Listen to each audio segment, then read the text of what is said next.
In the late 1960s, a chill settled over Northern California, a fear that wasn't just in the air but was written down, sent through the mail and signed with a cryptic symbol. This fear had a name, or rather a self-proclaimed title: the Zodiac.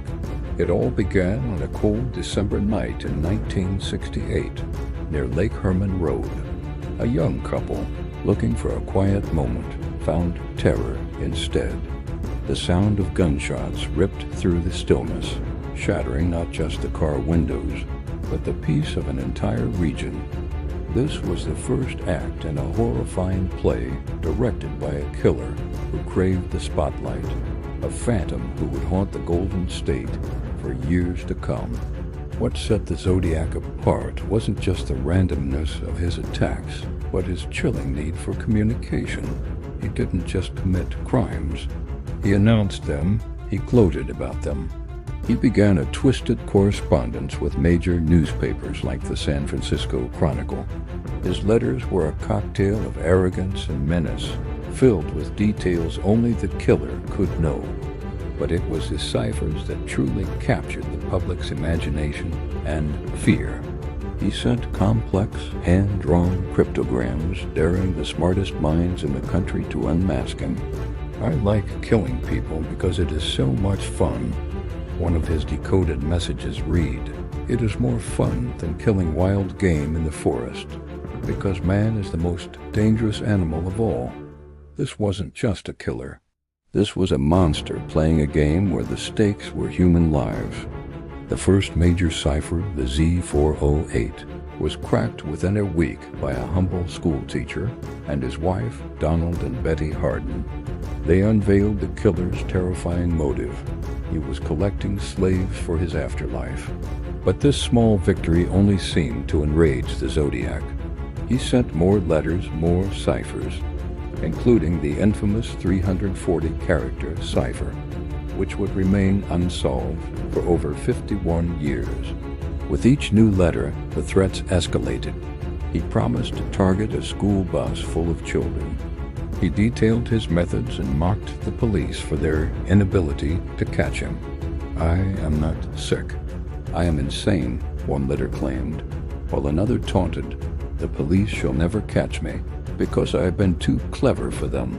San Francisco held its breath. The city that celebrated the summer of love was now living through a winter of fear. The Zodiac's hunting grounds expanded across Northern California. From the quiet shores of Lake Berryessa to the bustling streets of San Francisco itself, his shadow loomed.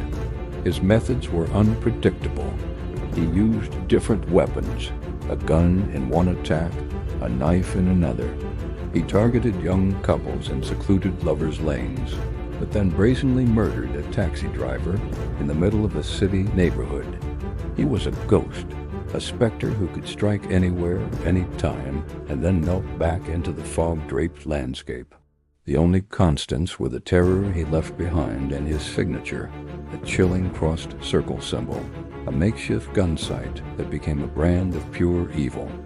He wasn't just a murderer. He was a performance artist of terror, and the entire state was his unwilling audience.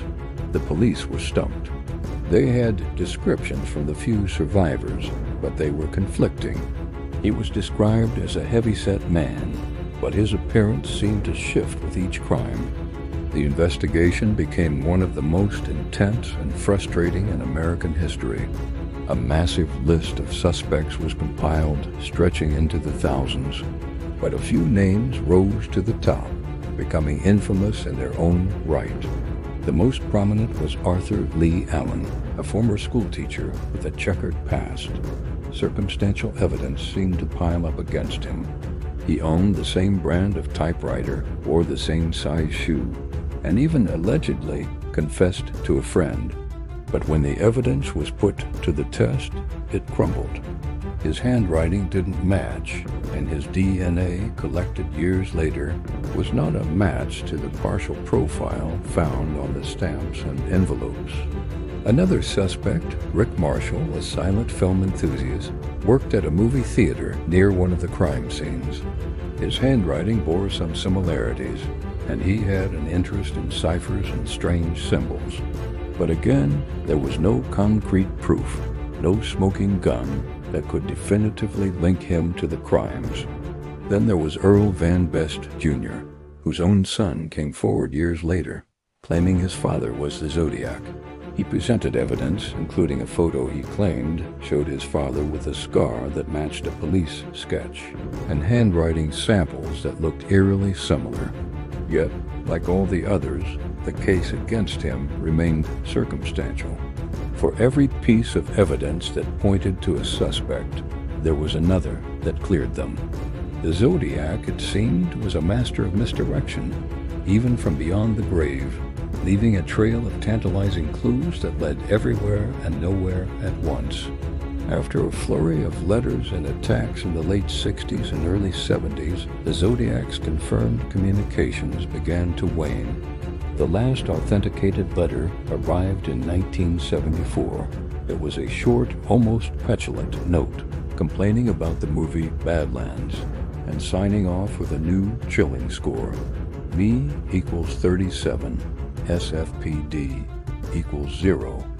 And then silence. The phone calls stopped. The taunting letters ceased. It was as if the Zodiac, having achieved peak notoriety, simply retired. Did he die? Was he imprisoned for another crime? Or did he simply get bored and decide to stop playing his deadly game? The mystery of his disappearance is as profound as the mystery of his identity. He had held the region captive with fear, and then vanished as quietly as he had arrived, leaving a wound on the psyche of California that has never truly healed.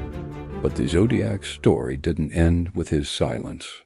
In fact, in some ways, it was just the beginning. The case has become a cultural obsession, a modern myth. Amateur detectives and internet sleuths, known as cipher hunters, have spent decades poring over the evidence, proposing new theories and new suspects. The internet breathed new life into the case, creating online communities dedicated to cracking the remaining ciphers and unmasking the killer. In 2020, one of these groups, an international team of codebreakers, finally solved the 340 cipher after 51 years. The message was just as rambling and egotistical as the first. I hope you are having lots of fun in trying to catch me. I am not afraid of the gas chamber because it will send me to paradise all the sooner. Even in his coded words, his arrogance was palpable, and so the legend of the Zodiac Killer endures. He is more than just a cold case. He is a symbol of the ultimate unsolved mystery. He is the faceless boogeyman, the intellectual monster who outsmarted everyone. He created a persona so powerful that it has overshadowed the real victims, the young lives he cut short. David Faraday, Betty Lou Jensen, Darlene Ferrin, Cecilia Shepard, and Paul Stein. Their names should be remembered more than his self-appointed title. Perhaps somewhere an old man spent his final years smiling at the chaos he caused, watching documentaries about himself, knowing his secret was safe. Or perhaps the answer is still out there, hidden in a dusty attic, locked in a forgotten memory, or buried within a line of code we have yet to understand. The crosshair remains, a question mark hanging over the history of American crime.